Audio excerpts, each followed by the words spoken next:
क्रोधः स्थितधीर्मुनिरुच्यते।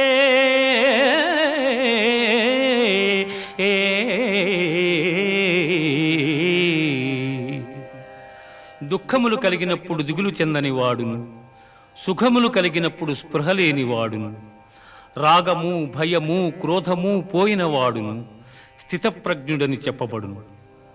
ధ్యాయతో విషయాన్ పుంసః సంగస్తేషూపజాయతే, సంగాత్ సంజాయతే కామః, కామాత్ క్రోధోభిజాయతే. క్రోధాత్ భవతి సమ్మోహః, సమ్మోహాత్ స్మృతివిభ్రమః, స్మృతిభ్రంశాత్ బుద్ధినాశో, బుద్ధినాశ